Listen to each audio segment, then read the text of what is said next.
એક યુવરાજસિંહ જેલમાં છે અને બીજો યુવરાજસિંહ કદાચ જેલમાં જાય ને તો ઉમેદવારોને કઈ ફરક પડે એમ નથી.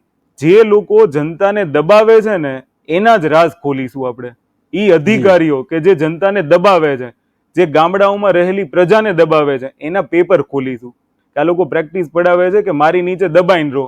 તમે અત્યારથી શીખી જાવ કે અવાજ ઉઠાવ્યો ને તો સરકાર સામે ગયા.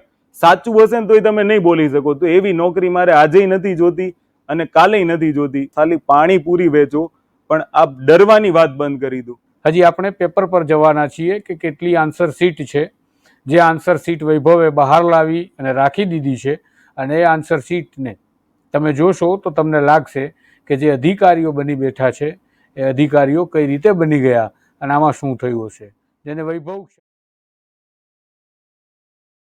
જીપીએસસી નું તંત્ર ખાડે જઈ રહ્યું છે. આ વાત મારે એટલા માટે કહેવી પડે છે કારણ કે ઉમેદવારો હવે જીપીએસસી વિરુદ્ધ અવાજ ઉઠાવી રહ્યા છે અને આંગળી ચીંધી રહ્યા છે કે આ જીપીએસસીમાં શું ચાલી રહ્યું છે. શું જીપીએસસીમાં ક્ષતિ થઈ રહી છે કે જીપીએસસીમાં ગેરરીતિની તૈયારીઓ થઈ રહી છે કે ઉમેદવારોને લટકાવવા માટેનું કોઈ આ ષડયંત્ર છે. જીપીએસસીનું તંત્ર હતું દિનેશ દાસાના સમયમાં કે જ્યારે દિનેશ દાસા ચેરમેન હતા અને બાદમાં 3 માસ સુધી સરકારને કોઈ નવા ચેરમેન ના મળ્યા અને એમના સ્થાને ઇન્ચાર્જ ચેરમેન તરીકે નલિન ઉપાધ્યાયને મૂકવામાં આવ્યા.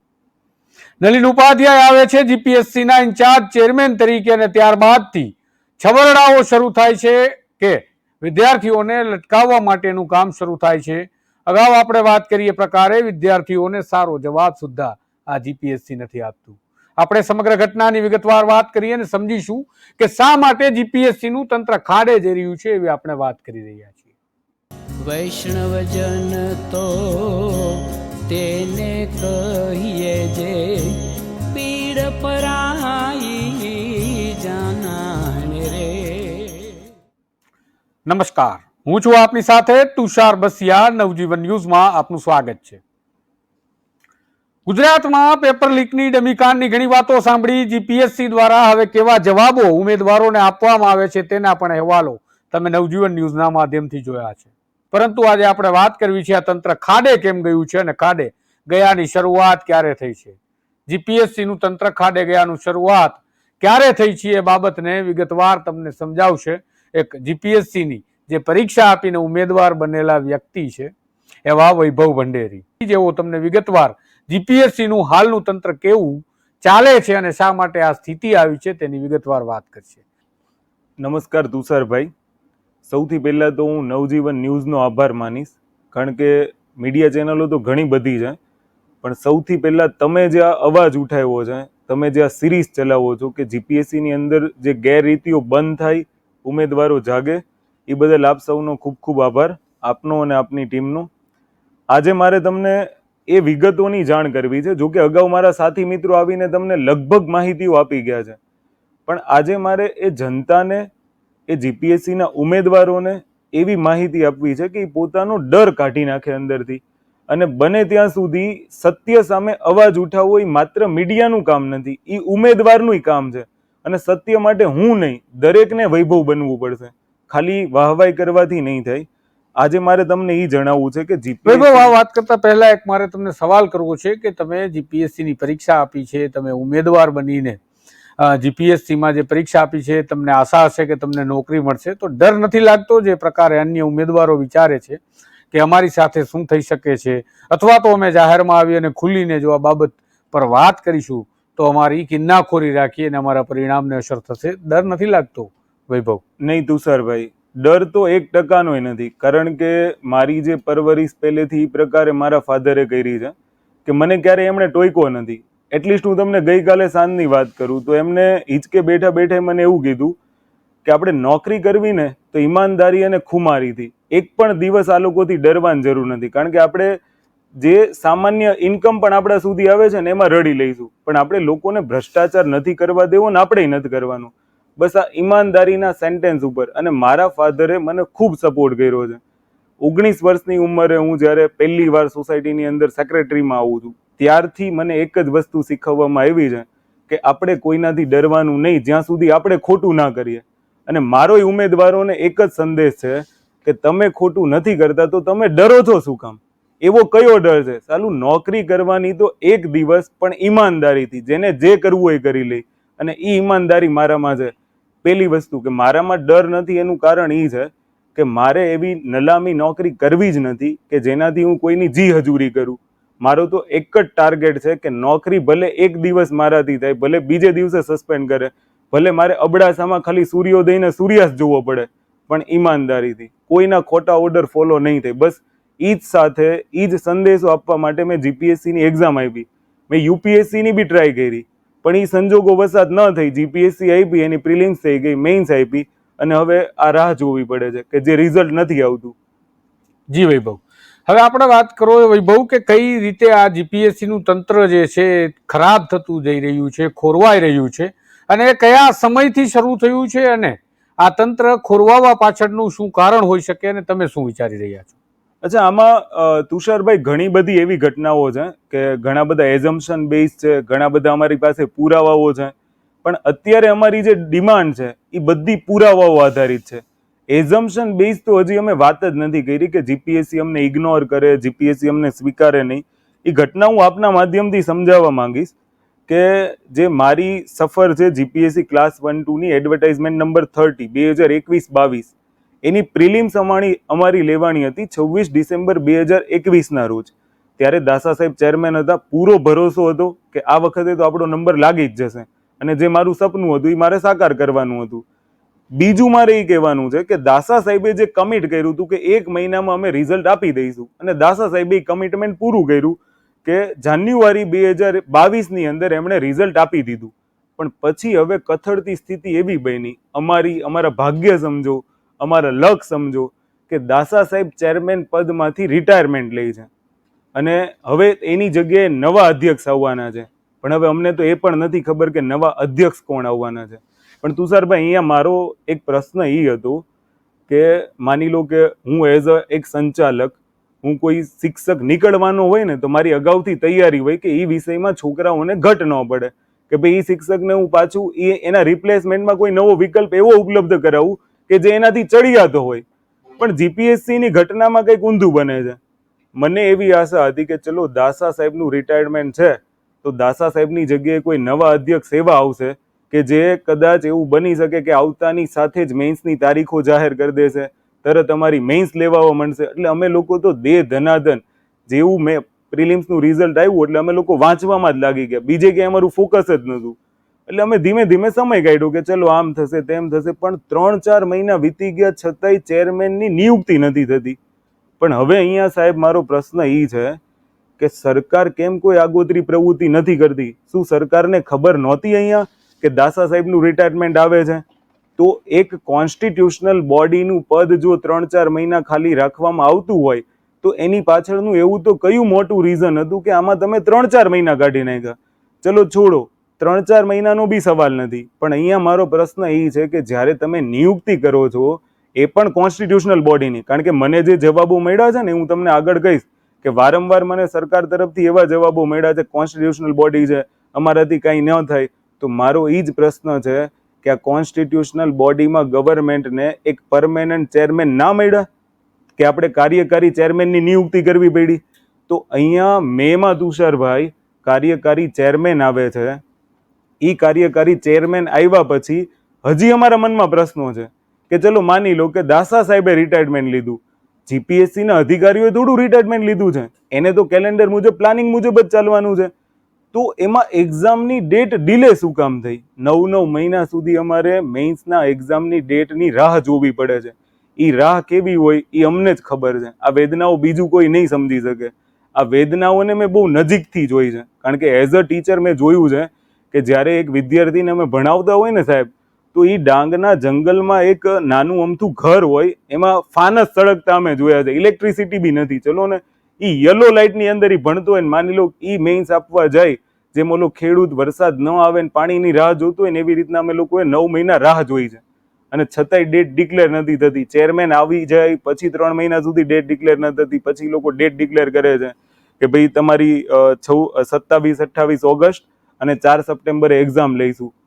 તો અમે એને બી એક્સેપ્ટ કરી લીધું, ચલો કે જે બી થયું હશે, ચેરમેન લેટ હશે. પણ આમાં સૌથી પહેલું તુષારભાઈ મારે એ જ કહેવું છે કે આ પરિણામ એનું છે કે ઉમેદવારોની સહન શક્તિ વધારવા માટેની પ્રોસેસ શરૂ કરી હોય ને નલિનભાઈએ, એવું લાગે છે. એટલે ટૂંકમાં વૈભવ, તમે એવું કહેવા ઈચ્છો છો, જ્યાં સુધી હું તમારી વાતને સમજુ છું, કે આજે 3 મહિનાનો સમયગાળો ગયો, સરકારને ખબર જ નહીં હોય કે આટલું મોટું એક તંત્ર કોણ ચલાવશે. ત્યાંના ચેરમેન રિટાયર થઈ રહ્યા છે, એટલે કે દિનેશ દાસા રિટાયર થઈ રહ્યા છે, તો અન્ય વિકલ્પ કોણ છે એમની તૈયારી જ નથી સરકારની. અને સરકારની જે તૈયારી નથી એના કારણે જે આ તંત્ર ખોરવાયું અને બાદમાં આવ્યા નલિન ઉપાધ્યાય. અને જેમ તમે કહો છો કે જે ઉમેદવારોને સહનશક્તિ વધે, એટલે કે અત્યારથી કસરત કરાવી રહ્યા છે કે તમારે બસ ફોન કરવાના છે, માહિતીઓ મેળવવાની છે, અમે તમને જવાબ નહીં આપીએ, તમારે અમે જે જવાબ આપીએ સાંભળીને જતું રહેવાનું છે, સવાલ નથી કરવાના. અમુક ઉમેદવારો તો એવી પણ વાત કરે છે કે જ્યારે ત્યાં તપાસ કરવા માટે પણ કદાચ જો ભૂલે ચૂકે જીપીએસસીની કચેરી જાય તો માસ્ક પહેરીને જવાનું, જેથી આપણો કોઈ ચહેરો ન જઈ જાય. તો આવી ઘટનાઓ તમે જે કહેવા માંગુ છો, ક્યાંક ને ક્યાંક મને એવું લાગે છે કે આજે નલિન ઉપાધ્યાય આવ્યા અને ઇન્ચાર્જ ચેરમેન બન્યા ત્યારથી આ ઘટનાની શરૂઆત થઈ છે, જે તંત્ર ખાડે ગયું છે તેનું. હું તમારી જે વાત છે હું આ પ્રકારે સમજુ છું. તમે શું આ જ વાત કરી રહ્યા છો કે બીજી કંઈ? એક્ઝેક્ટલી તુષારભાઈ, મારું એ જ કહેવું છે. પણ આપણે પ્રોપરલી એક પ્રકારનો આક્ષેપ કરીએ કે ભાઈ નલિનભાઈના પછી જ ખાડે ગઈ છે, તો એ વાસ્તવિકતા છે. અને મારું પોતાનું એવું મંતવ્ય છે કે એ ઉમેદવારોની સહન શક્તિ ચેક કરે છે. નલિનભાઈ તમને પાછી 5 વર્ષીય યોજનામાં લઈ જવા માંગે છે. એ એવું ઈચ્છે છે કે પહેલાય 5 વર્ષે રિઝલ્ટ આવતું હતું, ઉમેદવાર બોલતા નહોતા, ઉમેદવારે કોઈ દિવસ ડિજિટલમાં રિઝલ્ટ નથી માંગ્યું. પણ મને એવું લાગે છે કે ક્યાંક ને ક્યાંક એવું માને છે કે હું અહીંયા 5 વર્ષીય યોજનાને રિપીટ લાવું, કે મને કોઈ સવાલ ન કરે, મારે ડિજિટલ મીડિયામાં આવવું નહીં, મારે ડિજિટલ મીડિયામાં કોઈ પ્રશ્નનો જવાબ ન આપવો. જે દાસા સાહેબ કરીને ગયા છે એની એકદમ અગેન્સ્ટમાં ચાલે છે. આક્ષેપ નથી, આ મારા પોતાના મંતવ્યો છે અને આ વાસ્તવિકતા છે. કોઈને એવું લાગે તો આને ખોટી સાબિત કરી દો. પણ મારો મેઇન મુદ્દો એ છે કે નલિનભાઈ કેમ દાસા સાહેબની જેમ ડિજિટલી આન્સર નથી આપતા. જો એ ડિજિટલી આન્સર આપે ને તો મારે આ કંઈ કરવાની જરૂર જ નથી, મારે આ નવજીવન ન્યૂઝ સુધી પહોંચવું જ ન પડે. મારો જવાબ મને ટ્વિટરમાં જ મળી જાત. મને હજુ એક યાદ છે કે દાસા સાહેબની એક નાની અમથી ટ્વીટનો એણે મને જવાબ આપી દીધો છે. બસ મને સંતોષ થઈ ગયો. તો હું શું કામ જીપીએસસી ભવન જાઉં? પણ તમે એક વસ્તુ વિચારો, એ તમારી સહન શક્તિ ક્યાં સુધી છે એ ચેક કરે છે. અને જો તમે એ સહન શક્તિમાં ખરા ઉતરી ગયા, તમે 4-5 વર્ષ આની રાહ જોઈ લીધી, તો માનીને ચાલો કે તમારી 5 વર્ષીય યોજના બની ગઈ. અરે ઉમેદવારોને એટલી પણ નથી ખબર કે આ કાર્યકારી ચેરમેન છે, પરમેનન્ટ ચેરમેન હોવા જોઈએ, જે એની ટાઈમ તમને મળે. આગળના વિડીયોઝ જોયા હશે, તુષારભાઈએ કવરેજ લીધું છે. એક જ વાત એમાં છે કે ચેરમેન મળતા નથી. તો ચેરમેન છે ક્યાં? એનો તો કોઈની પાસે જવાબ નથી. મેઇન્સ તુષારભાઈ 27-28 ઓગસ્ટ અને 4 સપ્ટેમ્બરે લેવાની. અમે લોકો ધનાધન તૈયારીમાં લાગ્યા હતા કે એની હાવ આપણે મેઇન્સ ક્રેક કરી નાખીએ. પણ અહીંયા મારે એક થોડી ઘટીને વાત કરવી છે કે જે 27-28નો પહેલો દિવસ હતો મારી માટે, કે ભાઈ મેઇન્સ લખવાની છે, 2 દિવસમાં 4 પેપર લખવાના છે. રીતસરના એટલી પ્રેક્ટિસો મેં કરી હતી, ઘણી બધી સપ્લિમેન્ટરીઓ, ઘણી બધી એક્ઝામ, ઘણી બધી મોક ટેસ્ટ મેં આપી છે, છતાંય એક દિવસની અંદર 2 પેપર લખવામાં પરસેવો છૂટી જાય. અને ઉપરા ઉપરી 2 દિવસ લખો ને રીતસર. તમે જે કહેવા માંગો છો એ પ્રકારે છે કે જે જાહેરાત અગાઉ થઈ હતી, એની પરીક્ષા લેવાની હતી, હજી પરિણામ આવ્યું નથી, હવે બધું ડિલે થાય છે. પરંતુ જ્યારે જીપીએસસી ને પરીક્ષા લેવી હતી ત્યારે 27-28 તારીખમાં, એટલે કે 2 દિવસમાં 4 પેપર નક્કી કરી અને ફટાફટ જાણે પ્રક્રિયા થવાની હોય અને થોડા દિવસમાં પરિણામ અને બાદમાં થોડા દિવસમાં નોકરી વિદ્યાર્થીઓને આપી દેવાની, એ પ્રકારની ઉતાવળ હતી. અને હવે જ્યારે 9 મહિના વીતી ગયા છે, બાદમાં રિઝલ્ટ નથી આવતું, તો આ ઉતાવળ શાની હતી 27-28માં 4 પેપર લેવાની? તમે જે પ્રકારે મને વાત કરતા હતા કે 27-28 2 દિવસની અંદર જે 4 પેપર આપવા એ કેટલા અઘરા છે ઉમેદવારો માટે અને કેટલા આ પીડાદાયક હોય છે, એની તમે વાત કરો જે તમે મારી સાથે કરી રહ્યા હતા. એની અંદર 27-28નો હજી મને એ દિવસ યાદ છે કે 27 સવારમાં તમે ઉઠો, ફટાફટ તમે સેન્ટર સુધી પહોંચો, પછી તમે એક્ઝામ પેપર આપો. એ દરેક ઉમેદવારને અનુભવ થયો જ હશે, મને થયો એવું નથી. લોકો વાસ્તવિકતા છુપાવતા હશે ને હું આ નવજીવન ન્યૂઝમાં આવીને કહું છું, એટલો જ ફરક છે. બાકી આને કોઈ છુપાવી ના શકે. ફર્સ્ટ ડે તમારે રીતસરની પેરાસિટામોલ લેવી પડે, કાં તો તમારા પગ ધ્રુજી જાય, કાં તો તમારા હાથ દુખી જાય. રાતે ઠાકતા ઘરે પહોંચવાનું. ઉમેદવારો ક્યાંયથી અમદાવાદ ને ગાંધીનગરમાં સાહેબ મેઇન્સ આપવા આવે, એ લોકોની હાલત શું હશે વિચારો. કોઈની પાસે હોટલ નહીં હોય, એટલાય પૈસા નથી હોતા. મેં સેન્ટર ઉપર જોયું છે એ લોકો પાસે હોટલમાં રહેવાના પૈસા નહોતો, એ કેવી રીતના ભટકતા હશે, અને નેક્સ્ટ ડે સીધી બીજી એક્ઝામ લઈ લેવી. એ તણાવમાં ઉમેદવારો એક્ઝામ આપવા માટે તૈયાર છે, એ પ્રેશરની અંદર એ મહેનત કરીને લોકો પરિણામ મેળવવા તૈયાર છે, પણ એ મહેનતનું પરિણામ આપવા માટે જીપીએસસી તૈયાર નથી. મેઇન મુદ્દો મારો આ છે. પણ વૈભવ, એક મિનિટ માટે આપને રોકું છું. આ જીપીએસસીમાં જે આક્ષેપો ઉમેદવારો કરી રહ્યા છે, અને તમારો પણ આવો જ આક્ષેપ છે કે આટલા લાંબા સમય સુધી અમને પરિણામ નથી આપવામાં આવતું, અને જે તંત્ર છે એ તંત્ર ક્યાંક ને ક્યાંક વ્યવસ્થિત એટલે સુચારુ રીતે નથી ચાલી રહ્યું. તો આવું થવા પાછળનું કારણ શું હોઈ શકે, અને શા માટે પરિણામ ડિલે થતું હોય, અને આ પરિણામ ડિલે થાય છે અને જ્યારે પરિણામ વિશે કોઈ સવાલ કરે ત્યારે એમને જવાબ જે છે કોઈ વ્યવસ્થિત કે જેને આપણે એવું કહી શકીએ કે જે જવાબ મળવો જોઈએ એ જવાબ નથી મળતો, એની પાછળનું કારણ શું હોઈ શકે? આપ શું માનો છો આ વખતે? આની ઉપર મારું મંતવ્ય એવું છે તુષારભાઈ, કે શરૂઆતમાં જ્યારે આમાં કેવું છે, સમાજની બહુ મોટી ભૂમિકા હોય અમારી અંદર એક એસ્પિરન્ટ માટે. કારણ કે જ્યારે અમે લોકો મેઇન્સની એક્ઝામ આપીએ ને, એટલે નેક્સ્ટ ડે થી સમાજ પૂછવાનું શરૂ કરી દે છે કે તારે કેવા પેપર ગયા, તારું રિઝલ્ટ ક્યારે આવશે, આ તે. એટલે એક સારા પત્રકાર છે, એ પત્રકાર વારંવાર જાહેર કરતા હોય છે કે જાન્યુઆરીમાં રિઝલ્ટ આવશે, પછી ફેબ્રુઆરીમાં આવશે. એટલે ઓલમોસ્ટ તમે સમજો ને કે અમે સપ્ટેમ્બરમાં મેઇન્સ આપી, પછી એક ટ્વીટ આવી કે ભાઈ જાન્યુઆરીમાં રિઝલ્ટ આવશે. સ્વાભાવિક છે ને કે સમાજના કોઈ પણ પૂછે કે ભાઈ તારું રિઝલ્ટ ક્યારે આવશે, તો અમે લોકો કહીએ કે જાન્યુઆરીમાં આવશે.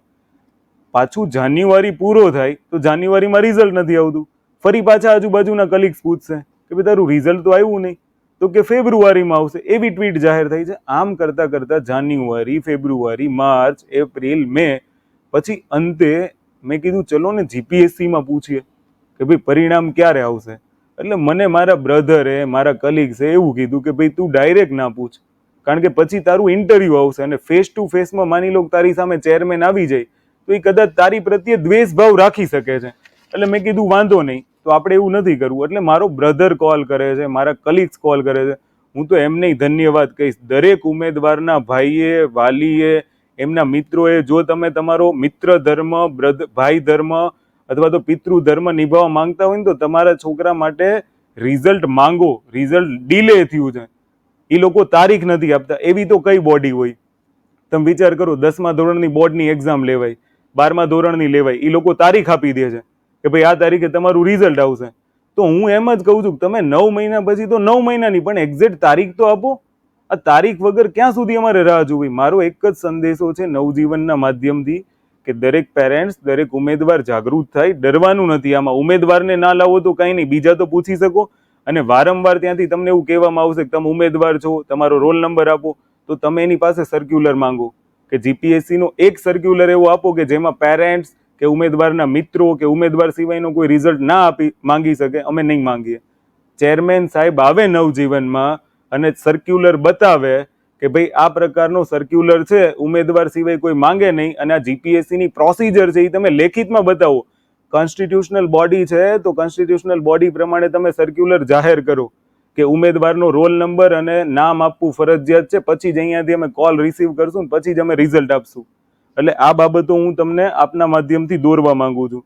બીજી મારી એ બાબત છે કે જ્યારે મેઇન્સના રિઝલ્ટમાં આ લોકો ડિલે કરે છે, તમે એમ કહો છો કે આ ડિલે થવા પાછળનું રીઝન હોઈ શું શકે, તો એની ઉપર મારું એક જ મંતવ્ય છે કે તમે જુઓ કે ચેરમેન સાહેબ ક્યાંય પણ ડિજિટલી એક્ટિવ નથી. ડિજિટલના માધ્યમમાં એ લોકો અમને ત્યાં ધક્કા ખવડાવવા માટે રાજી છે. 4 વાર અમે જઈએ છીએ, અમારી પાસે લેખિતમાં અરજી માંગે છે તો અમે લેખિતમાં આપીએ છીએ, બરાબર. છતાં એ લોકો આન્સર કરવા માટે તૈયાર નથી. મારું એક જ માનવું છે કે આ લોકો ઉમેદવારોને વધુમાં વધુ સહનશીલ બનાવીને ફરી પાછી જે જૂની પંચવર્ષીય યોજના હતી એ પંચવર્ષીય યોજના લાગુ કરવા માંગે છે. એઝ અ કેન્ડિડેટ મને સામે આવવાનો કોઈ આમ રસ નથી.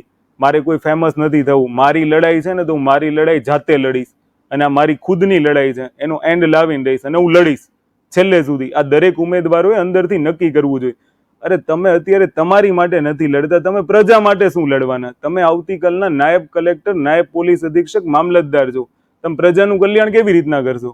તમે તમારી લડાઈ નથી લડી શકતા અને તમે ગામમાં એવો મોભો બતાવો છો કે હું સમાજ માટે નીકળો છું. કડવું ઘણા બધાને લાગશે, ઘણા બધા ઉમેદવારો બોલે જ છે મારી વિરુદ્ધમાં, તો એનાથી મને ફરક નથી પડતો. પણ આપણી લડાઈ આપણે લડવી જોઈએ. આપણા બેંક અકાઉન્ટમાં મહિને સેલેરી નથી આવતી તો લડીએ છીએ. તો આ તો આપણી આખી 5-6 વર્ષની સેલરી છે કે જેનું પરિણામ આવવાનું છે, અને એ લોકો આને આપવા રાજી નથી. તો આની સામે આપણે ફાઇટ આપવી પડશે. મને જાહેર થવાનો કોઈ રસ નહોતો, પણ જ્યારે મારો ભાઈ પૂછે છે, મારા કલીગ્સ પૂછે છે, તો એને ઉદ્ધતાઈ ભર્યું વર્તન કરે છે સાહેબ જીપીએસસી. એટલે મને એમ થયું કે હવે એ કેન્ડિડેટ જ માંગે છે, તો એઝ અ કેન્ડિડેટ હું સામે આવું છું. અને મારે એવી નમાલી જોબ નથી કરવી કે જેમાં મારે આખી જિંદગી જી હજૂરી કરવી પડે. અત્યારે આ લોકો એટલા ભ્રષ્ટાચારીઓને અત્યારથી આ લોકો પ્રેક્ટિસ પડાવે છે સાહેબ. હું તમને ચોખ્ખું કહું કે આ લોકો પ્રેક્ટિસ પડાવે છે કે મારી નીચે દબાઈને રહો. તમે અત્યારથી શીખી જાવ કે અવાજ ઉઠાવ્યો ને તો સરકાર સામે ગયા. સાચું હશે ને તોય તમે નહીં બોલી શકો. તો એવી નોકરી મારે આજેય નથી જોતી અને કાલેય નથી જોતી. હું ઉમેદવારોને કહું છું કે સાલો દમ એટલો ક્રિએટ કરો ને કે કાલ કોઈ તમને ખોટું ફસાવી જાય ને, જોબમાંથી નીકળો ને તોય તમે 50,000 તો રમતા રમતા કમાઈ લો. સાલી પાણીપુરી વેચો, પણ આ ડરવાની વાત બંધ કરી દો. હું ભડકાવતો નથી, હું તમને એમય નથી કહેતો અમે કોઈ જગ્યાએ હિંસા થાય, કોઈ જગ્યાએ ઊંચા અવાજ આવી વાત નથી કરી. વિનંતી પત્રો રજૂ કર્યા છે, એકદમ સ્ટેપ બાય સ્ટેપ ગયા છીએ સાહેબ. પણ જો એ વિનંતી એ લોકો નથી માનતા તો અમને હાઈકોર્ટમાં ચેલેન્જ કરતાય આવડે છે. પણ આ સિસ્ટમને સુધારવા ઉપર તુલી આવ્યા છીએ ને, તો મારો એક એ પણ પ્રશ્ન છે કે વારંવાર તમે જીપીએસસીમાં જાઓ, ઉમેદવારોને અનુભવ થયા છે. હમણાંનો જ હું સાહેબ દાખલો આપું, આજે 21-22 નંબરની એડવર્ટાઇઝ ગઈ, 22-23માં 20 નંબરની જે એડવર્ટાઇઝ જીપીએસસી 1-2 ની ગઈ, 2 પ્રશ્નો માટે સાહેબ ઉમેદવારોએ 5,000 રૂપિયા કાઢીને હાઈકોર્ટમાં ગયા. અને હા, એ ઘટના શું છે અને એવી ઘટના શા માટે બની? અચ્છા, જીપીએસસીમાં એક સિનારીઓ રહ્યો છે કે ઓલ ટાઈમ એના 2-3 પ્રશ્નોમાં ભૂલો હોય છે. જો કે નંબર્સ વધારે છે, પણ આ તો હું તમને ઓછા કહું છું. વધારે પ્રશ્નોની અંદર ભૂલો હોય તો પ્રોવિઝનલ આન્સર કે ઈ પ્રમાણે અમે લોકો રિઝલ્ટ એટલે કે પેપરમાં ક્ષતિ હોય. હા, પેપરમાં ક્ષતિ હોય. અને આ ક્ષતિ જીપીએસસી દ્વારા થાય છે અને આપણે દર વખતે અહેવાલો વાંચીએ છીએ મીડિયાના માધ્યમથી. તો એ પણ વિચારવા જેવું છે કે આટલી ક્ષતિઓ પ્રશ્નપત્રમાં રહી કેવી રીતે જાય છે. કારણ કે તમારી પાસે આટલું મોટું એડમિનિસ્ટ્રેશન છે, તમારી પાસે માણસો છે જે ચેક કરી શકે. કારણ કે બની શકે કે ક્યારેક મશીન ભૂલ કરી બેસે, પરંતુ આખરે મશીન અને માણસનો તમે જે ત્યાં સંગમ કરી અને કામ કરી શકો એવી સ્થિતિ છે. આ તો ડિજિટલ ઇન્ડિયા છે, ડિજિટલ થઈ રહેલું ગુજરાત છે, આટલું મોટું એડમિનિસ્ટ્રેશન છે, તો પ્રશ્નપત્રમાં ભૂલ કેવી રીતે થાય આટલી બધી? અને બાદમાં તમે જે વાત કરો છો એ મને તમે વિગતવાર સમજાવો કે વિદ્યાર્થીઓને શા માટે હાઈકોર્ટના દ્વાર ખખડાવવા પડે છે કે અમે પરીક્ષા આપી એમાં આવી ક્ષતિ થઈ ગઈ. અને તમે જે વાત કરતા હતા એ વિગતવાર તમે સમજાવો, જેથી ગુજરાતની જનતાને પણ ખબર પડે ને જીપીએસસીને પણ ખબર પડે કે ખરેખર અમારે સુધારો લાવવાની જરૂર ક્યાં છે અને અમે ક્યાં ક્ષતિઓ કરી રહ્યા છીએ. આ ક્ષતિઓ કેવી રીતે સુધરે? કારણ કે સોલ્યુશન પણ આપણે જ આપવું પડશે. તમે જેમ વાત કરી કે સિસ્ટમની અંદર આપણે જઈને બેસીએ, નોકરી જીપીએસસીની પરીક્ષા પાસ કરીને મેળવી લઈએ, પછી નીચે જઈને આપણે શું કરીએ છીએ? આપણે આ નોકરી મેળવવા માટે જેટલા તલપાપડ છીએ એ તલપાપડ શા માટે છીએ? એમાં કેટલાક એવા પણ લોકો હોય છે કે જેઓ તલપાપડ એટલા માટે હોય છે કે એમને પણ મલાઈની જે એક આખી સિસ્ટમ બની ગઈ છે એ સિસ્ટમમાં ઘૂસવું હોય છે અને એના માટે આ તલપાપડ હોય છે. આવા જૂજ કિસ્સાઓ હોય છે, પરંતુ એવા લોકો હોય છે અને આપણે જોઈએ છીએ બાદમાં પછી એસીબીની બધી કાર્યવાહી થતી હોય છે, ક્યારેક નથી પણ થતી હોય. આ બધું સામે આવતું રહે છે. તમે આ વિગતવાર સમજાવો કે આટલી ક્ષતિઓ કેવી રીતે રહે છે? એની માટે તો કોઈ અમારી પાસે પ્રોપર આન્સર તો ના હોઈ શકે, પણ આમાંય ફરી પાછું એઝમ્પશન હોઈ શકે કે ટીચરો પેપર કેવી રીતના બનાવતા હશે કે આટલી મોટી એક્ઝામ જેમાંથી તમે ગુજરાતને એક નાયબ કલેક્ટર, નાયબ પોલીસ અધિક્ષક, મામલતદાર આપવાના છો, એમાં તમે અત્યારથી ક્ષતિ રાખો છો, તો પાછળ જતા એ અધિકારીઓમાં ક્ષતિ ન આવે એની ગેરંટી શું? તમે કઈ પ્રકારે એક નીટ એન્ડ ક્લીન અધિકારી પસંદ કરતા છો? ચલો છોડો, એ તો કદાચ હ્યુમન એરરમાં ગણાઈ દેશે, એ તો જીપીએસસીનું પહેલેથી કામ છે. હ્યુમન એરર ઉપર આપણે પછીથી આવીએ. પણ મારો પહેલો પ્રશ્ન જીપીએસસીને એ છે કે વારંવાર ભૂલો આવી છે. એડવર્ટાઇઝમેન્ટ નંબર 20 ની અંદર જ્યારે ભૂલો આવે છે સાહેબ, એક કરુણતાની વાત છે. એક છોકરો 2 માર્ક્સ માટે રહી જાય છે. હું એને બહુ નજીકથી ઓળખું છું, મારી સાથે એ ભણે છે અને એકદમ ગરીબ પરિવારમાંથી, જેના એક રૂમમાં રહી છે. એના મધર બિચારા પેલું ચોટાડીને ઘર ચલાવે છે, ફાધર કામ કરી શકે એવા નથી. એ વિદ્યાર્થી ક્યારેય અમારી જોડે ફરવાય નથી એવો, માત્ર 100 રૂપિયા ખર્ચાય એટલે અમે લોકો એને લઈ જતા. પણ એ વિદ્યાર્થીએ 5,000 પોતાના 2 માર્ક્સ માટે ભરવા પડ્યા. આ સૌથી મોટી દુઃખની વાત છે. આ જીપીએસસીને સમજવી જોઈએ, ગુજરાત અને ભારતના દરેક નાગરિકે જાણવી જોઈએ કે આ 5,000 ભરવા માટે મજબૂર કોણે કર્યા, એની પાછળનું કારણ સમજો. કે જ્યારે આ ઉમેદવારો જીપીએસસી ની અંદર પોતાનો પ્રશ્ન લઈને જાય છે કે સાહેબ આ પ્રોવિઝનલ આન્સર કીમાં તમારા આન્સર ખોટા છે, આ તમારા પ્રૂફ છે, તો જીપીએસસી પાસે તુષારભાઈ એવી કોઈ સિસ્ટમ નથી કે ત્યાં ને ત્યાં સમાધાન થાય. આ લોકોનો તો એક જ આગ્રહ રહે છે કે તમે હાઈકોર્ટ જાઓ. હવે તમે એક વસ્તુ સમજો કે હાઈકોર્ટમાં જેવા તેવા લોયરનું કામ નથી. હાઈકોર્ટની અંદર તમારે સારામાં સારા લોયર રાખવા પડશે, કારણ કે તમારે સવાલોને સાચા સાબિત કરાવવા છે ને. તો એની ફીસ તમે વિચારો, 40 ઉમેદવારો ભેગા થાય છે, 5,000 રૂપિયા કાઢે છે, તો આ 5,000 રૂપિયા કેમ કાઢતા હશે એ તો વિચારો. જે કોઈને કોઈ હોસ્ટેલમાં રહે છે, જે સમાજની હોસ્ટેલમાં રહે છે, એની પરિસ્થિતિને મારે નહીં, આ જીપીએસસી ને સમજવાની જરૂર છે, ચેરમેનોને સમજવાની જરૂર છે કે આની ઉપર અત્યાર સુધીમાં કોઈ આપણે એવા એક્શન કેમ ન લીધા, એવી કોઈ ગ્રીવાન્સીસ રિડ્રેસલ સિસ્ટમ કેમ ન બનાવી કે છોકરાઓનું સમાધાન આપણે ત્યાં જ કરી નાખીએ. મેં મારા મુદ્દાઓમાં બધી વાત કરી છે, એટલે કદાચ મને એમ છે કે મને નલિનભાઈ નહીં મળતા હોય, કારણ કે આનો જવાબ શું આપશે. એટલે તમે જે વાત કરો છો એ તો ક્યાંક ને ક્યાંક ખરેખર પ્રોપર છે કે જ્યારે કોઈ વિદ્યાર્થીને સવાલ હોય કે જ્યારે કોઈ વિદ્યાર્થીઓની ફરિયાદ હોય તો એના માટે એક માળખું હોવું જોઈએ કે જે માળખું એનું સમાધાન લાવવા માટે પ્રયાસ કરે અને સમાધાન લાવે. પરંતુ તમે કોઈ પ્રકારે સીધું જો કોઈ વ્યક્તિને પ્રશ્નપત્રમાં ભૂલ છે અને એ ભૂલ ખરેખર જીપીએસસીની કરેલી છે, છતાં હાઈકોર્ટમાં જવું પડે અને જ્યારે હાઈકોર્ટ એમને ટકોર કરે અને હાઈકોર્ટ આદેશ કરે ત્યારે આગળ વધે, તો આ તો કઈ સિસ્ટમ, આ તો કેવી બોડી, અને આ કેવા એના ચેરમેન, કેવા એના કર્મચારીઓ, બધા પર સવાલ પેદા થાય. કારણ કે આખરે એ પણ પરીક્ષાઓ પાસ કરીને આવ્યા હોય છે, એટલે આપણે આશા રાખી શકીએ કે એઓ ભણેલા હોય છે, હોશિયાર હોય છે, આપણે આવી આશા રાખી શકીએ. હોય છે કે નહીં એ વસ્તુને હું અહીંયા સ્પષ્ટતા નથી કરી શકતો, કારણ કે મને નથી ખબર કે તેઓ હોશિયાર હોય છે કે નહીં, કારણ કે ક્ષતિઓ એટલી નીકળે છે જે હોશિયાર માણસમાં ન થવી જોઈએ. છતાં પણ આપણે એક વખત માની લઈએ કે હોશિયાર હશે, તો હાઈકોર્ટના ધક્કા શા માટે ખવડાવો છો? આપણે હજી આ બાબતે આગળ વાત કરીએ અને આગળ વૈભવ પાસેથી માહિતી મેળવીએ કે એમને આ લડાઈની શરૂઆત જે કરી છે અને હાલમાં જે આ 9 મહિનાથી અટકેલું પરિણામ છે એ બાબતે વૈભવ વધુ શું આપણને આપી શકે એમ છે, જેનાથી આપણે સમજી શકીએ કે જીપીએસસીની સ્થિતિ કેટલી કથળેલી છે, જેથી સરકારને પણ ખબર પડે. કારણ કે ઉમેદવારો વધારે નથી કે જે બહાર આવીને બોલશે, સોશિયલ મીડિયા પર, ટ્વિટરમાં, કમેન્ટ બોક્સમાં, બસ મેસેજમાં અને લેટર લખતા રહો પત્રકારોને કે અમારી આવી સ્થિતિ છે, અહીંયા ભ્રષ્ટાચાર થયો છે, ડમીકાંડ થયું છે, આ ડમીકાંડની તપાસ છે. આવું અમારી જોડે પણ આવે છે. અમે વિચારીએ છીએ કે આ બધું પબ્લિશ કરીએ, પરંતુ કેટલું પબ્લિશ કરીશું જ્યાં સુધી તમે બહાર નહીં આવો. તમે જ્યારે કોઈ માસ્ક પહેરીને, એટલે કે તમે કોઈ મુખોટો ધારણ કરીને બહાર લડાઈ લડવા નીકળો, તો એના માટે ક્યારેય કોઈ પત્રકાર પણ તમારી મદદ ના કરી શકે. વૈભવ, મને વધુ વિગત તમે જણાવો કે આ જે હાલની 30 નંબરની જે એડવર્ટાઇઝની તમે વાત કરો છો, 20 નંબરની, 23 નંબરની એડવર્ટાઇઝની જે વાત કરો છો, એમાં ખરેખર થઈ શું રહ્યું છે કે જે ખરેખર ક્ષતિ કહો કે એમની બેદરકારી કહો અથવા એમના ઈરાદા, ષડયંત્ર, જે તમે કહી શકતા હોય કહો, પરંતુ વિગતવાર સમજાવો ગુજરાતની જનતાને. અને સરકાર પણ આ વિડીયો કદાચ આશા રાખીએ કે જોતી હોય તો સમજે કે હવે શું થઈ રહ્યું છે જીપીએસસીમાં. તુષારભાઈ, અનુભવો તો મને ઘણા બધા થયા છે. આ એક જ મહિનાની અંદર ઘણા બધા કડવા અનુભવો થયા છે. જે મેં ઘણું ધાર્યું નહોતું એવા સરકાર તરફથી મને સારા રિસ્પોન્સ મળ્યા છે. મને લોકોએ ના પાડી હતી કે નહીં મળે, પણ સારા રિસ્પોન્સ પણ મને મળ્યા છે. ખોટું બોલવાથી કોઈ મતલબ નથી, જે મળ્યું છે એ આપણે કહીએ છીએ. એક બાબત એ હું આપને ધ્યાનમાં દોરવા માંગીશ કે એડવર્ટાઇઝમેન્ટ નંબર 20 2022-23 મારી એક ડિમાન્ડ એવી હતી કે 2022-23નું જ્યારે એ લોકોએ સર્ક્યુલર બહાર પાડ્યું છે તેમાં એવું લખ્યું છે કે 8 જાન્યુઆરી 2023ના રોજ પ્રાથમિક કસોટી લેવાશે. એટલે એની પ્રાથમિક કસોટી 8 જાન્યુઆરી 2023ના રોજ લેવાઈ ગઈ. પછી એક મુખ્ય લેખિત પરીક્ષાની સંભવિત તારીખ આપવામાં આવી હતી કે 9, 16 અને 23 એપ્રિલના રોજ અમે મુખ્ય લેખિત પરીક્ષાની લઈશું. પણ હવે ઘટના શું બને છે કે 9, 16 જ્યારે મેન્સ લેવાની હતી એની જગ્યાએ 18 એપ્રિલે તો આ લોકો પ્રિલિમ્સનું રિઝલ્ટ આપે છે.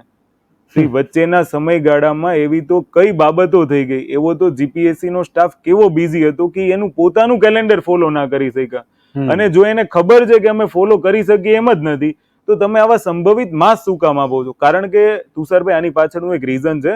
ગુજરાતની કદાચ જનતા નહીં સમજે, પણ હું તમને એક રીઝન સમજાવું. જ્યારે આ લોકો ફાઇનલી નોટિફિકેશન આપતા હોય ને, એટલે અમે લોકો અમારું આખું ટાઈમ ટેબલ રેડી કરી લેતા હોય. આ લોકો એમ કે માની લો કે જાન્યુઆરીમાં તમારી પ્રિલિમ્સ છે અને એપ્રિલમાં તમારી મેઇન્સ છે, તો અમે લાગી જતા હોઈએ છીએ કે ભાઈ જાન્યુઆરી પછીના 3 મહિનામાં અમે મેઇન્સ માટે શું કરશું, એ 3 મહિનાને અમે કેવી રીતના રિવાઇઝ કરશું. પણ આ લોકોને નહીં સમજ પડે, કારણ કે કદાચ મને એવું લાગે છે કે આ બધા 1947ના કેન્ડિડેટો હજી કદાચ રિપીટ થતા હોય, અને કદાચ જો એ રિપીટ થયા હોય ને તો એ કેવા રિપીટ થયા હશે મેં તમને હમણાં પુરવણીઓ બતાવી છે. એ લોકોની આપણે ડિસ્કસ કરશું, જનતાને બતાવશું. કારણ કે જે લોકો જનતાને દબાવે છે ને એના જ રાજ ખોલીશું આપણે. ઈ અધિકારીઓ કે જે જનતાને દબાવે છે, જે ગામડાઓમાં રહેલી પ્રજાને દબાવે છે, એના પેપર ખોલીશું. ખબર પડે કે ઈ હ્યુમન એરરમાં પાસ થયા છે. હું એમ નથી કહેતો, હું જીપીએસસી ઉપર સીધા એલિગેશન નથી લગાવતો કે કદાચ આ ભ્રષ્ટાચાર થયું હોય. ભ્રષ્ટાચાર ખોલવાની ટ્રાય જરૂર કરું છું, કારણ કે ઈ મારી પાસે પુરાવાઓ છે. પણ આ તો ખાલી એવા પુરાવાઓ છે કે જે એવા અધિકારીઓ છે જે હ્યુમન એરરમાં પાસ થઈ ગયા છે અને એ પોતે રોફ જમાવતા ફરે છે કે હું નાયબ કલેક્ટર છું, તું મને ઓળખસ, હું એડિશનલ કલેક્ટર છું. તો આવા બધા લોકોને મારો એક જ આન્સર છે કે થોડોક હું આવું, કાં તો કોઈ ઉમેદવાર આવે તો શાંતિથી જવાબ આપજો, નહીં તો પેપર છે તમારા, ખોલશું હમણાં થોડા ટાઈમમાં, એ અમે તમને બતાવીએ. બટ મારું તુષારભાઈ એક એવું પણ કેવું છે, સપ્ટેમ્બર 2022માં અમારી મેઇન્સ પૂરી થઈ છે. પછી હું થોડોક સમય સુધી રાહ જોઉં છું કે રિઝલ્ટ નથી આવતું. એક અમે પાદરા સાહેબના મારફતથી, જે મારા કલીગ છે, એટલે અમે લોકો મિત્ર છીએ, કે એ સોશિયલ એક્ટિવિટી કરતા હોય તો એ મને એવું કહે છે કે તારે જીપીએસસીમાં જાહેર નથી થવું, કારણ કે તું અધિકારી બન, સિસ્ટમને જરૂર છે. એ લોકો મને સમજાવે છે, મને ઘણા બધા કલીગ્સે સમજાવ્યું કે ભાઈ તું છે ને એક વખત સિસ્ટમમાં લાગી જા, પછી કે તું જે કરવા માંગશો નહીં થશે. એટલે એ બિચારા પાદરા સાહેબ ઉમેદવારો વતી, મારા વતી એક આખી ફાઇલ લઈને જાય છે 6 ઓક્ટોબર 2022ના રોજ, અને એનો વિડીયો આપ સાહેબે બતાવ્યો છે કે ભાઈ એની સાથે કેવું વર્તન થયું. જ્યોતિષને મળવાનો સમય છે, ચેરમેન સાહેબને એને મળવાનો સમય નથી. એટલે હું થોડોક ચોંકી ગયો. એ દિવસે હું ખુદ નીચે હતો અને પાદરા સાહેબને ઉપર મોકલ્યા હતા. એ દિવસે મને ડર નહોતો, પણ એ જો હું ડાયરેક્ટ એની અંદર કૂદી પડું ને તો મારું ફેમિલી, મારા કલીગ્સ એમ કે તને કીધું હતું તો તે મારી રિસ્પેક્ટ ના કરી, હવે ભોગવ. એટલે હું એ દિવસે રાહ જોઈ ગયો. સેકન્ડ ઘટના એવી બને છે કે મારો ભાઈ ફોન કરે છે, એની સાથે ઉદ્ધતાઈથી વાત કરે છે, જેમ આવે એમ. એના રેકોર્ડિંગ્સ બી અમારી પાસે અવેલેબલ છે. એટલે મને એમ થઈ ગયું કે હવે મારે એની નોકરી આજે નથી કરવી અને કાલે નથી કરવી, એને જે કરવું હોય એની કરી લે. ઉમેદવારો મને શું કહે ખબર, એ કે તમે તમારી નોકરી દાવ ઉપર લાગીને અમારી માટે લડવા નીકળ્યા છો. હું લડવા નથી નીકળ્યો, હું તમને સંદેશ આપવા નીકળ્યો છું કે આ લડાઈ છે ને ઈમાનદારીની, ખુમારીની હોય. ડરપોકોની આ લડાઈ જ નથી. હું ધારત ને સાહેબ તો હું ટોળા લઈને જઈ શકત, પણ એક યુવરાજસિંહ જેલમાં છે અને બીજો યુવરાજસિંહ કદાચ જેલમાં જાય ને તો ઉમેદવારોને કઈ ફરક પડે એમ નથી. એ મેં જોયું અને એ મેં અનુભવ્યું. પણ મેં એક નક્કી કર્યું છે કે મારી લડાઈ છે તો હું એન્ડ કરીને રહીશ અને હું લડીશ. ઈ અરસામાં 6 ઓક્ટોબર પછી અમે કોઈ એક્ટિવિટી નથી કરતા કે ભાઈ નલિનભાઈ જવાબ આપશે, શાંત રહીએ છીએ. ત્યાર પછી અમે ધીમે ધીમે ફોલોઅપ લેવાનું શરૂ કરીએ, કારણ કે અમારું કામ એ નથી કે એક વખત અરજી કરી દીધી પછી તમે ચૂપ થઈ જાવ. દરેક ઉમેદવારો આ કરે છે કે અરજી કર્યા પછી ચૂપ, લ્યો જવાબ આપશે. અલા બોસ, ઈ થોડી પીએમઓ સીએમઓ નું સ્વાગત પોર્ટલ છે કે તમને 30 દિવસમાં લેખિત મળશે. એ થોડા આરટીઆઈ ના અપીલ અધિકારીઓ છે કે તમને 30 દિવસમાં જવાબ આપશે, નહીતર એને દંડ થશે. એ લોકો તો ઈચ્છે છે કે તમે આવી ઢગલું અરજીઓ લાવો. સાહેબ મને કોલ રેકોર્ડિંગમાં કીધું છે કે હજારો અરજીઓ આવે છે. તો જીપીએસસી એટલી બધી ગેરરીતિ કરે છે કે હજારો અરજીઓ છે. ગેરરીતિની હજારો અરજીઓ આવે છે. હા, એટલે મને ફોનમાં એવું કહે છે કે હજારો અરજીઓ અમારા સુધી આવે છે, કે અમારે થોડી દરરોજની અરજીઓ જોવાની. અલા તમે અધિકારી છો, તમે નહીં જોવો તો કોણ જોશે? પણ એ છોડો, અમે સપ્ટેમ્બર પછીનો ઘણો બધો સમય કાઢીએ છીએ, મતલબ અપડેટ લેતા રહીએ છીએ વચ્ચે ફોનથી. એ બધી ગેરરીતિઓની વાત તમને પર્સનલી જે તે વ્યક્તિએ આવીને કરી છે, એટલે એની વિશે તો મારે કંઈ કહેવાનું રહેતું જ નથી. એ ઉમેદવારોને કહીશ કે તમે વિડીયો જોઈ લો, એટલે તમને આખી ઘટના બંધ બેસતી લાગશે અને તમને સમજાશે. ગુજરાતની જનતાએ એ જોવું જોઈએ. આ લડાઈ માત્ર જીપીએસસી ની નથી. થંબનેલ જોઈને એવું ન વિચારો કે આ લડાઈ જીપીએસસી ની છે. આ લડાઈ એની છે કે જે તમારી ઉપર આકાઓ બનીને બેઠા છે, જે તમારી ઉપર અધિકારીઓ બેઠા છે ને એની અંદર હ્યુમન એરરો છે, એની સપ્લિમેન્ટરી મતલબ એની જવાબ વહીઓ, એ જવાબો ખોટા લખ્યા છે, એને માર્ક્સ મળીને પછી તમારી ઉપર આકાઓ બનવાની ટ્રાય કરે છે. અને હું ઈ આકાઓને એમ કહું છું કે તમે ચૂપ રહેજો. અગર તમારામાં હ્યુમન એરર છે ને તો એક બી પબ્લિકને દબાવવાની ટ્રાય નહીં કરતા. આ લડત એની છે. પણ પ્રજા તુષારભાઈ એવું સમજે છે કે આ તો કોઈ ઉમેદવારની લડાઈ છે, આમાં સરકાર શું કરે, આપણે શું લેવા દેવા. પણ આ મુદ્દો દરેકને સ્પર્શે છે. માની લો કે એક આરટીઓ નો અધિકારી જે જીપીએસસી પાસ કરીને આવે છે, એ કદાચ તમને લૂંટતો હોય તો એની સપ્લિમેન્ટરીઓમાં ખોટું નથી થયું એનો ચાન્સીસ શું? કદાચ બની શકે ને કે એ આવા શું કહેવાય કે જીપીએસસી વારંવાર અમને એવું કહે છે કે હ્યુમન એરર હોય, તો હ્યુમન એરર થી આવ્યો છે કે નીટ એન્ડ ક્લીન માણસ, એ તો ખબર હોવી જોઈએ ને. કારણ કે એ લોકો પબ્લિકની હ્યુમન એરર ચરાવી નથી લેતા. હેલ્મેટ નહીં પહેર્યું હોય તો એ 2000 જરૂર માંગશે, સમજી ગયા ને? ચોકડીમાં સાઈડમાં બોલાવીને વ્યવહાર કરશે. જી. તો અમને એવું કહે છે કે આ હ્યુમન એરર છે, તમે આ વર્ષે ચલાવી લો નલિનભાઈ, કે હવે આના પછી ક્યારે અમારા કાર્યકાળમાં હ્યુમન એરર આવે તો કયો. એટલે એટલે આપણે એ આન્સર શીટ વિશે અને હ્યુમન એરર વિશે પણ વાત કરશું. ગુજરાતની જનતાને આપણે માહિતગાર કરશું કે આ હ્યુમન એરર કેવી કેવી હોય છે, એનાથી કેવા કેવા માર્ક્સ મળી જાય છે, વિગતો આપણે તમને આપવાની છે. પરંતુ જે તમે વાત કરી એમ કે એક યુવરાજ છે અંદર છે, બીજો હું અંદર જતો રહીશ તો પણ ગુજરાતની આ જે ઉમેદવારો છે એને ફરક નહીં પડે. આ એક સિસ્ટમ બની ગઈ છે કે આપણા બાપનું શું, મને કોઈ તકલીફ નથી થતી, અથવા તો મારા પૂરતું થઈ જશે. આ જે મારા પોતાની ભાવના છે એના કારણે જ લગભગ બધી જગ્યાઓ પર સમસ્યા સર્જાતી હોય છે. પરંતુ આપણે જે આગળનો વિડીયોમાં વાત કરશું એમાં કેટલાક ખુલાસાઓ થવાના છે. એ વિડીયોમાં કેટલીક માહિતીઓ તમને મળવાની છે અને એ માહિતીઓ જો આપણને જોવી હોય અને આપણા સુધી પહોંચતી રહે માટે તમે નવજીવન ન્યૂઝને લાઇક અને સબસ્ક્રાઇબ કરજો. ફરીથી આપણે વૈભવ સાથે વાત કરીએ.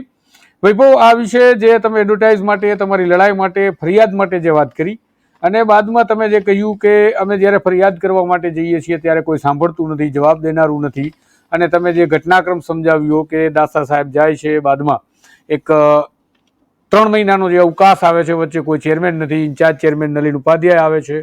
એટલે ટૂંકમાં ત્યારથી જ આ તંત્ર ધીરે ધીરે તમે જે પ્રમાણે આક્ષેપ અને જે પ્રમાણે વાત કરો છો પ્રમાણે મને લાગે છે કે તંત્ર ખાડે જતું રહ્યું છે.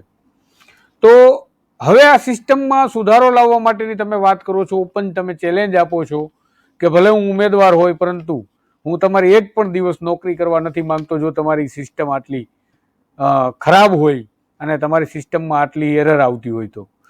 તો આખરે મારે તમને એક સવાલ એ પૂછવો છે કે એક ઉમેદવાર તરીકે તમે જ્યારે આ શરૂઆત કરી છે, એક ઉમેદવાર તરીકે તમે આ કામ કરી રહ્યા છો, તો તમને શું લાગે છે કે ગુજરાતની અંદર તમે જેમ કહ્યું એ જ પ્રકારે કે બીજા તો કોઈ બોલતા નથી, તમે બોલો છો, તો શું ગુજરાતના કોઈ યુવાનોને આ ઘટનાઓ નથી દેખાતી જે તમને દેખાય છે?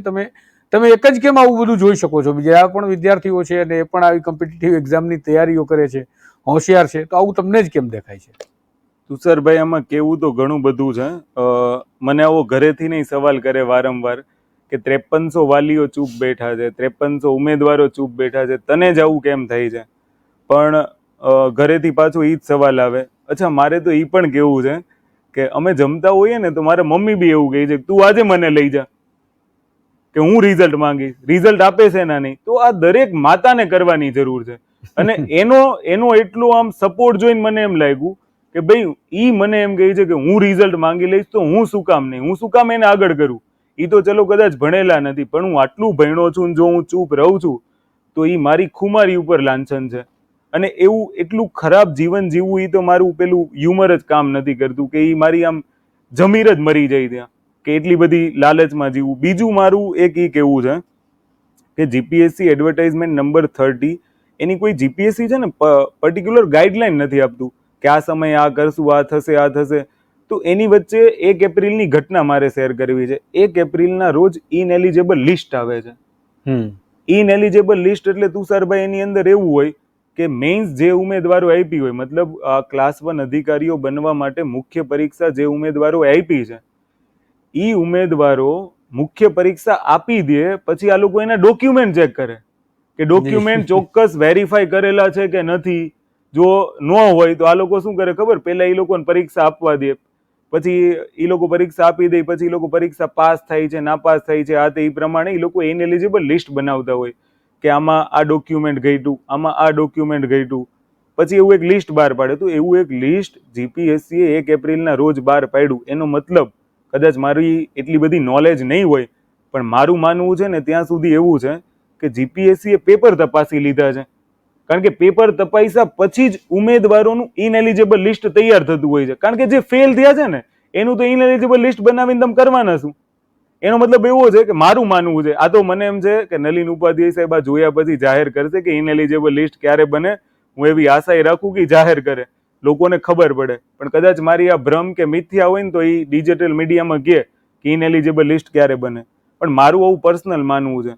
ચલો માની લો કે ઇનએલિજિબલ લિસ્ટ જાહેર બી કરી દીધું, તમે એમાં લખો છો 123 ઉમેદવારનું જાહેર કર્યું છે કે આ ડોક્યુમેન્ટ ઘટે છે, આ ડોક્યુમેન્ટ ઘટે છે. તો હું એમ કહું છું કે જ્યારે પ્રિલિમ્સ પૂરી થાય ત્યારે જ એ લોકોના ડોક્યુમેન્ટ ચેક કરી લેવાય ને. હવે માની લો કે આમાં કોઈ ડોક્યુમેન્ટ પુરાવો આપતું નથી તો એની પાછળ તો જીપીએસસી સપ્લિમેન્ટરીનો ખર્ચો, શિક્ષકોનો ખર્ચો ખોટો કરી નાખ્યો ને, તો એની ભરપાઈ કોણ કરશે? કયા ચેરમેન કરશે? એટલે આ એક સળગતો મુદ્દો છે અને એની ઉપર ધ્યાન રાખવું જોઈએ. ઘણી બધી વખત મેં છે ને આવા પ્રશ્નો ઉઠાવ્યા છે કે માની લો કે જે ઉમેદવારો પરીક્ષા નથી આપતા એની માટે સરકારે કોઈ પક્ષ વિચારવો જોઈએ, કારણ કે એક સપ્લિમેન્ટરી 40 થી 45 રૂપિયાની બનતી હોય અને ઘણી બધી વખત કેવું હોય, માની લો કે હું ઈડબ્લ્યુએસ માં છું, મને કોઈ ફી નથી લાગતી તો હું સીધું ફોર્મ ભરી દઈશ, પણ હું પરીક્ષા નથી આપતો તો સરકારે શું કરી? એવી લાખો કરોડોની સપ્લિમેન્ટરીઓ છે ને સાહેબ ફેલ જાય છે. કારણ કે તમે એક વસ્તુ વિચારો, તલાટીની પરીક્ષા 10 લાખે આપી હોય તો એમાંથી ઓલમોસ્ટ 50% વિદ્યાર્થીઓ ગેરહાજર હોય છે, તો એની ઉપર સરકાર પેપર બચાવવા માટે કંઈ કરતી જ નથી. આવા તો ઘણા બધા મુદ્દાઓ છે, આપણે જીપીએસસી સુધી સીમિત રાખીએ, પણ ઇનએલિજિબલ લિસ્ટ બહાર પડી ગયું છે તો હવે આ લોકો શા માટે રિઝલ્ટની રાહ જોવે છે? એક જ પ્રશ્ન છે. અને બીજો તુષારભાઈ એ પ્રશ્ન છે કે વારંવાર કેન્ડિડેટો પાસે ઉમેદવારનો રોલ નંબર માંગવો, પછી એનું નામ માંગવું, આ લોકો કરવા શું માંગે છે? આના બે જ કારણ હોઈ શકે તુષારભાઈ. કારણ કે જ્યારે મેઇન્સનું પરિણામ આવતું હોય ને ત્યારે તમને ખબર હોય કે માર્કેટની અંદર અમુક તોડ બાજુ એક્ટિવ થઈ જાય. જી, એ અમારી પાસે આવશે, પછી એમ કહે છે કે તે મુખ્ય પરીક્ષા આપી છે, તે મેઇન્સ આપી છે, લાઈન તને પાસ કરાવી દઉં, 150% ગેરંટી, તું પાસ ન થાય ને તો પૈસા પાછા. કાં તો આ નામનો યુઝ એમાં થાય છે અને અધરવાઇઝ તો આ લોકો આ નામનો યુઝ કરીને અમને ડરાવવા માંગે છે. એક પણ જીપીએસસી નો દાદરો ચડ્યા ને તો હાઈકોર્ટના દરવાજા ખખડાવતા કરી દઈશ. બે જ પર્પઝ આ લોકોના હોઈ શકે, ત્રીજો પર્પઝ મને આમાં દેખાતો નથી. નહીતર જીપીએસસી સામે આવીને એક વખત સર્ક્યુલર આપે, હું મારું રોલ નંબર, હું મારી હોલ ટિકિટ બધું જ આપવા રેડી છું. પણ તુષારભાઈ પ્રશ્ન એ છે કે જ્યારે હું ફોન કરું છું ખુદ, કારણ કે બધા દરવાજા બંધ થઈ ગયા, મિત્રો, મારા વાલી, બધા જ, એટલે હું ખુદ ફોન કરું છું. અમે લોકો છે ને જીપીએસસી ભવનમાં મળવા ગયા, એટલે એના અનુભવો તો તમને આગળના મારા મિત્રોએ શેર કર્યા જ. પણ હલાણી સાહેબની ઓફિસમાં ઘણી બધી ડિસ્કશન થઈ. પછી હલાણી સાહેબે એવું કીધું કે તમે લોકો છે ને 8 દિવસનો ટાઈમ આપો, હું તમને ચેરમેન સાહેબ જોડે મિટિંગ કરાવીશ. એટલે કીધું વાંધો નહીં. 8 દિવસ પછી હું ફોલોઅપ લેવા ગયો હલાણી સાહેબ પાસે, મતલબ મેં કોલ કર્યો કે હલાણી સાહેબને આપો ને, મેં કીધું મારે કામ છે, કે તમે એમ કહેતા હતા કે ચેરમેન સાહેબ જોડે મિટિંગ કરાવશું, તો મેં કીધું મીટ કરી લઈએ એમ. તો એમના પીએ કોઈ પર્સનલ સેક્રેટરી છે, એ ફોન ઉપાડે છે, એ મારી પાસે નામ, રોલ નંબર માંગે છે. એમાં અચાનક વચ્ચે એક વ્યક્તિ આવી જાય છે અને એ વ્યક્તિને ખબર નથી કે એ ગવર્મેન્ટ અધિકારી છે, એ કોની સાથે વાત કરે છે, કોની સાથે કેવી રીતના વાત કરવી જોઈએ, તું તડાકથી વાત કરે છે. એ રેકોર્ડિંગ બી મેં તમને સંભળાવ્યું કે તુકારાઓ કરે છે. તો આ સરકારી અધિકારીઓ પાસે આટલો બધો પાવર કે એક ઉમેદવારને તુકારા કહે છે. બીજું તમે જુઓ કે એ વેરીફાઈ કર્યા વગર મને એવું કહે છે કે તું તો પલક આઈએએસ એકેડમી વાળો છો, કે તને થોડું રિઝલ્ટ આપવાનું, તને થોડું આમ કરવાનું. પણ તમે જાણો તો ખરા કે તમે બેરોજગાર બનાવ્યા છે ને ત્યારે જ અમારે સાઈડમાં ટીચિંગ કરવાનું. આ તો તમારી પોલિસી તો એવી છે કે અમે રિઝલ્ટ ન આપીએ ને તું બેરોજગાર ફેર, એટલે શું ઘર તમે ચલાવવાના છો? એ અધિકારીને મારો સવાલ છે, એ અધિકારીને તો ખુલ્લી ચેલેન્જ આપશું. હું મારું નામ આપું છું, મારો રોલ નંબર આપું છું, નવજીવનના માધ્યમથી અધિકારીને મારી ચેલેન્જ છે કે તમે એક વખત તમારું નામ ને તમારો મોબાઈલ નંબર જાહેર કરી જુઓ, અને પછી તમને આઈડિયા આવશે કે કેવી રીતના એક સરકારી અધિકારી, અમે તમને રૂલ ફોલો કરાવશું. તમે એમ કહો છો ને કે હાઈકોર્ટમાં જાઓ, લીગલ કરો, તો હું લીગલ કરીશ અને આઈ એમ રેડી. હવે હું દરેક વાત માટે રેડી છું. જીપીએસસીની જે ગેરરીતિઓ મારા ધ્યાનમાં આવી છે એ બધી સુધારીશ.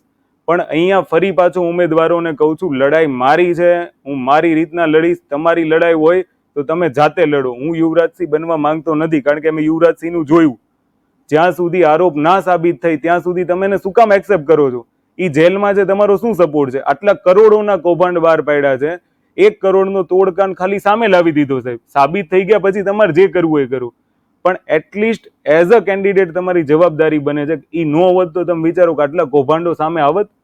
તો એટલીસ્ટ માનવતાની દ્રષ્ટિએ તમે તો લોકોને ખૂન કરેલાને જવા દો છો. આ તો 1 કરોડમાં તો પાછા પડી ગયા સાહેબ. 100 કરોડના પુલ પડી જાય ને તો ત્યાં સરકારથી આ ઉમેદવારો મોઢું નથી ફેરવતા, સમજી ગયા? એને તો એને સપોર્ટ, તો એને બધી જ પ્રકારનો સપોર્ટ. એ જે તે રાજ્યની ઘણી જગ્યાએ 100 કરોડના પુલ પડ્યા. ઇવન હું મહારાજ સિટીની વાત કરું ને, 89 લાખનો થાંભલો નાખ્યો છે, એ થાંભલો હટાવવાના 89 લાખ, ત્યાં કોઈ મોઢું નહીં ફેરવે. પણ ઉમેદવારોને યુવરાજસિંહમાં ફેરવી ગયા. અલા, જે માણસ લડતો હતો, હું યુવરાજસિંહને સપોર્ટ ત્યાં સુધી કરું છું કે જ્યાં સુધી સત્યની સાથે છે.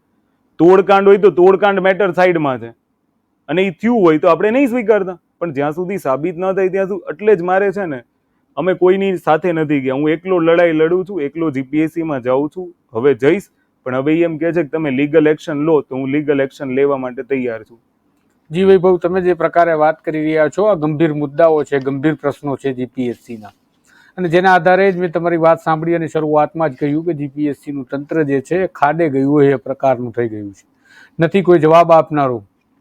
આખું જે આપણે કહી શકીએ કે ધણી ધોરી વગરનું એક તંત્ર ચાલી રહ્યું છે જીપીએસસીનું, એ પણ ઇન્ચાર્જ ચેરમેન દ્વારા.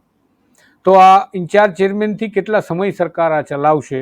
જે બોડી છે, જેને તમે કોન્સ્ટિટ્યુશનલ બોડી કહો છો, એ બોડીને ઉમેદવારો અવાજ ઉઠાવી રહ્યા છે અને હવે તો વૈભવ એવું પણ કહી રહ્યા છે કે હું મારી જ લડાઈ લડી રહ્યો છું. આ તો ગુજરાતના જે વિદ્યાર્થીઓ અને ઉમેદવારો છે જે પરીક્ષાઓ આપી રહ્યા છે એના પર પણ સવાલ પેદા થાય છે.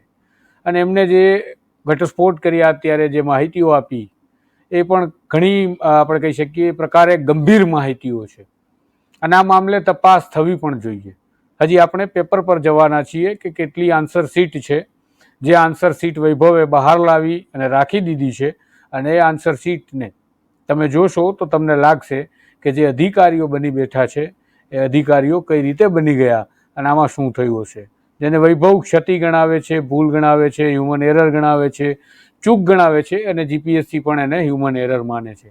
પરંતુ આ હ્યુમન એરરની પણ તપાસ થવી જોઈએ, કારણ કે આ જ હ્યુમન એરર ક્યારેક ભ્રષ્ટાચારના દ્વાર ખોલી દેતી હોય છે. આપણે આ પ્રકારના ઘણા અહેવાલો હજુ જોવાના છે, માટે તમે નવજીવન ન્યૂઝ સાથે જોડાયેલા રહેજો. ફરીથી જો તમે આ ચેનલને લાઇક અને સબસ્ક્રાઇબ નથી કરી તો લાઇક અને સબસ્ક્રાઇબ કરી લેજો, જેથી તમને દરેક અપડેટ મળતા રહે. હજી આપણે જીપીએસસીની ઘણી વાતો કરવાની છે અને ઘણા ઘટસ્ફોટ વૈભવ પાસેથી સાંભળવાના છે. નમસ્કાર. વૈષ્ણવજન તો તેને કહીએ જે પીડ પરાઈ.